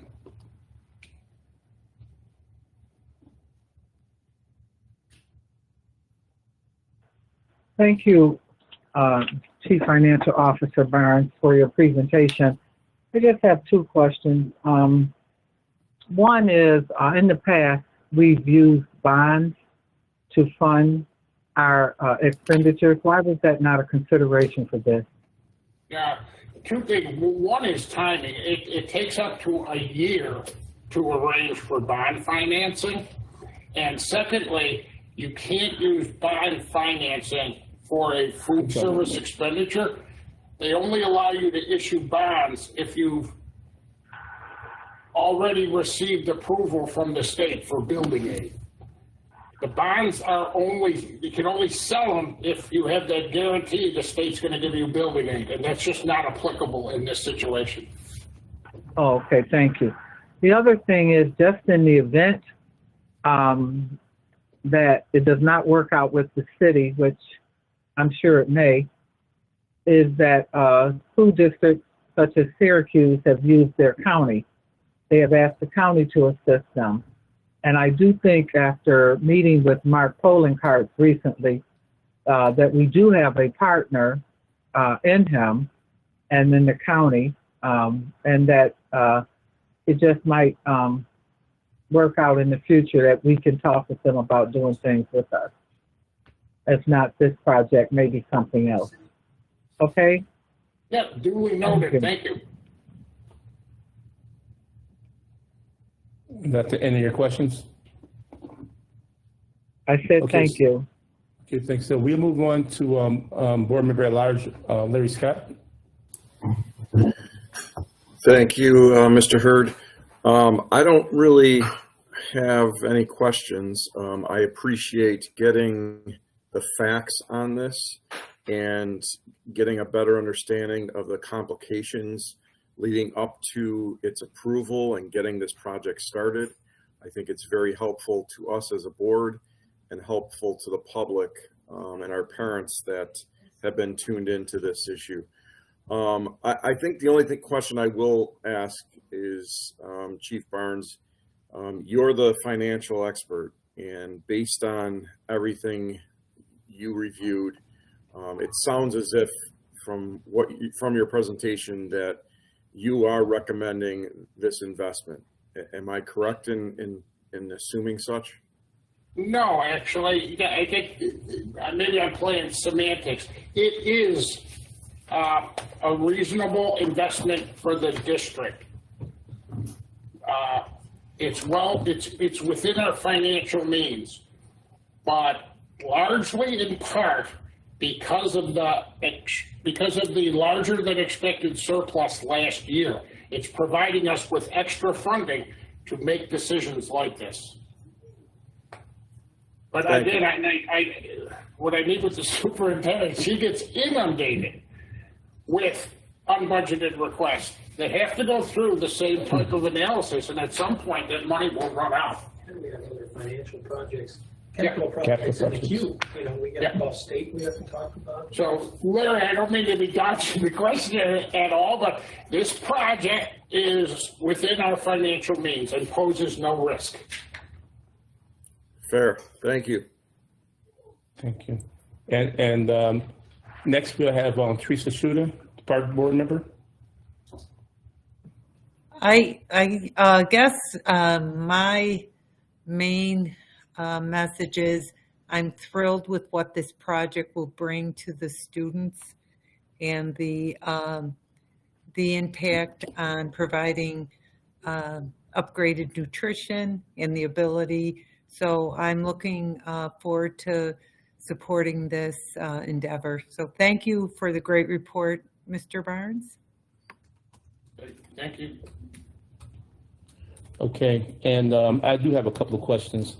Could you please explain why in this project we will actually have to have the McGuire Company lease out the property to us after their purchase of the property? How come the district can't just purchase the property itself and own the building outright? We looked at all those different scenarios, and in prior presentations, it was probably construed at that time that there would be a lease. No, we are buying the building outright from McGuire. Is it going to cost the district more so there won't be a lease? No. So McGuire will purchase the land, build the build, correct, and then we'll purchase it from McGuire. Correct. Okay, and that's the only option that we have? It's the best option that we've investigated.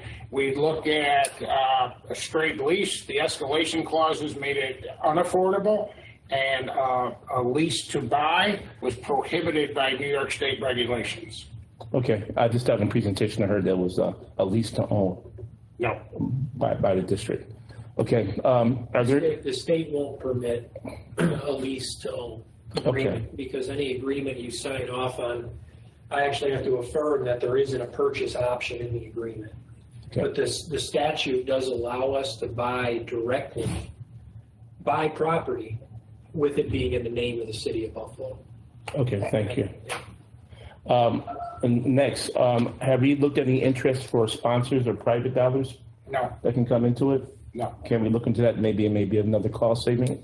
I think that's something for food service in the district to look into. None of that is built into this. Okay, I would like to take a look at that also, see if we can find, because like Attorney Kuzma said, we do have other capital projects that we are working on, and we don't want to, run out of funds out of our fund balance. Also, have we looked into the pre-existing equipment that we have? Is any of that usable for the new building? Can we? I don't want to answer for food service, but during my due diligence, no. I mean, what can be reused will, but no. I mean, it's largely a new build with new equipment. Okay, but has equipment in the current building been updated that some of those can be reused? That's maybe a question. Much of the equipment in the current building has reached end of life. So there are very few pieces of equipment that could be reused, and those pieces don't fit the configuration we're looking at.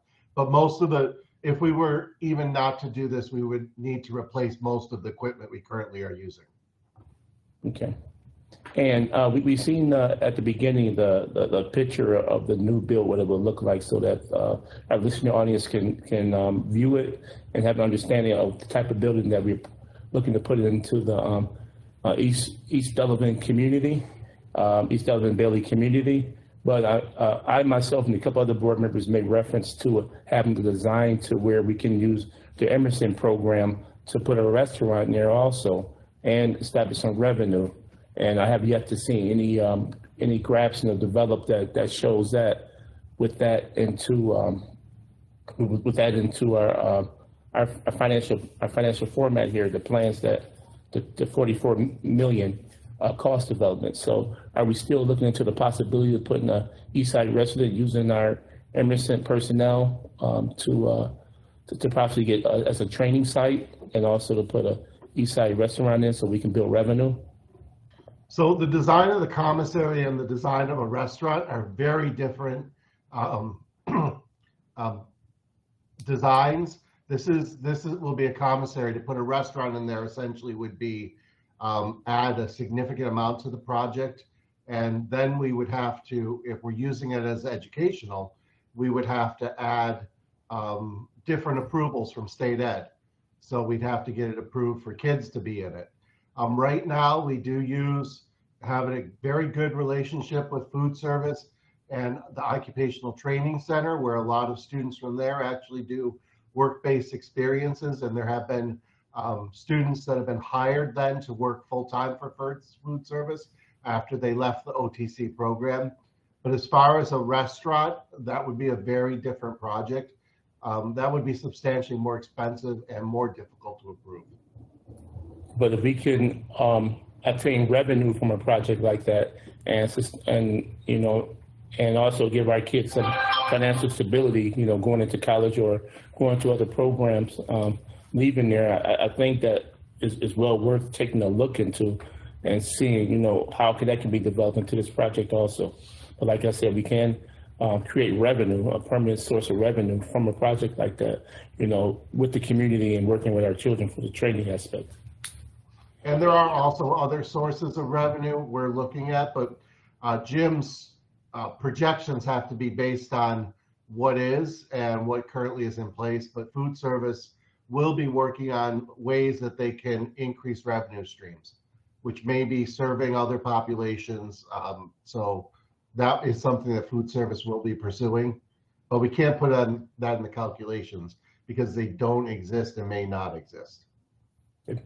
Okay, I don't want to jump over the superintendent, but I think our new food service coordinator, Mrs. Connors, would like to speak upon that, if it's okay with the superintendent.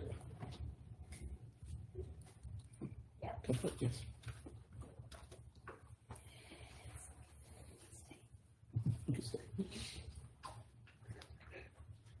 Hello, everybody. Thank you for having me. My name is Ruth Connor, and I've been with the district for about 25 years, so I'm really excited about this opportunity. Yes, big shoes to fill, I will say. They're smaller shoes than mine, but they're definitely big to fill. Bridget has worked with me for years. She's entrusted me with a lot of opportunities, so I really hope that you trust me with this opportunity. When I tell you, and I know David Hill spoke on it, I do have a lot of vision. I'm not a sedentary person. I don't just accept where we're at. I just know that the current facility that we're in is very limited. And I would really love to see what we could do for our community, for all of the kids that we serve. But also, I see educating parents in our facility. I see bringing in, we already do OTC kids. They come and work with us and we've hired them. This is just something that will benefit the whole population, not just pockets of students. It'll be 100% on board. We have great equipment in the facility. We are getting the job done, but we would like to get it done more efficiently, safer, and definitely with some more variety of fresh options for the students. Thank you so much, Mrs. Connor. If any board members have any questions for Ms. Connor at this time, feel free to jump in. Welcome aboard. Welcome. Thank you very much. Yes. We wish you much success in this new endeavor. Yeah, I really appreciate it.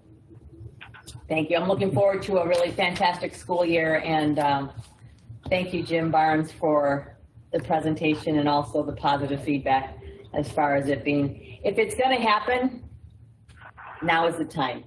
And that's pretty much what I'm hearing. So if it's a possibility and if it's going to happen, let's not lose this opportunity. So thank you. Thank you. I do support this program, and I believe we need it wholeheartedly. A new food distribution source here with the city of Buffalo, but also believe that our children will really benefit if we explore another opportunity for the restaurant, and as Ms. Conner said, also for parents, also as a training location. Maybe that falls under CT, or OTC, but I believe that would be a great endeavor for this district to place that as we develop a new project. We're looking at $45 million already. So let's, while we're here, I just ask my board members, let's work together or think about the possibility for our children to have another avenue. Thank you. Right now, I'd like to close off with the superintendent if you don't have any more questions. I don't have a message. I'm sorry, then I have a message from Paulette Woods also. Okay. I just want to thank you for standing in for Board Member Woods. And I want to certainly thank the team that was here, Jim Barnes and Mrs. Connors. I'm looking forward to our working together. And just thank you to all the board members. This was, I think, a good 2 committee meetings that we had to start our school year. Okay, great. And thank you, Superintendent Williams. And the message from Paulette Woods, since she couldn't be here to chair this committee, was that the Board of Education and African American Veterans Monument Board has worked together with the Buffalo Public Schools, and which we supported, was that they brought in Tuskegee Airmen in the Rise Above Red Tail exhibit here, right here in the city of Buffalo. This includes 2 movies, 15 minutes each, on the formatting of both of the WASP. That's the Women Air Force and the Tuskegee Airmen. This program is free due to the contributions from our district, and the actual plane, the B-51, is on exhibit on September 9th through September 20th at the Buffalo Airport from 10 a.m. to 5 p.m. And this is free also. She also wanted everybody to know, and board members, that the BPS students will tour and see this plane. It's a living monument. It's a Black history of African American contributions to this country, and that was served in all 12 wars. So this is a Tuskegee Airmen, one of the original planes, I believe several of the original planes that flew, and that was flown by African American pilots that helped change the centuries, in war, and our help build the freedom of our way of life. So please don't hesitate to look that up. She didn't give the actual site except for the airport that we can view it at. So we can get together probably as a team to maybe go take a look at this between September 9th and September 20th. Thank you. And I believe with that, we conclude this committee meeting. And I'd like to thank everybody very much for staying in tune. Thank you. Have a good night. Have a good night. Thank you. Have a good night. Bye. Thank you.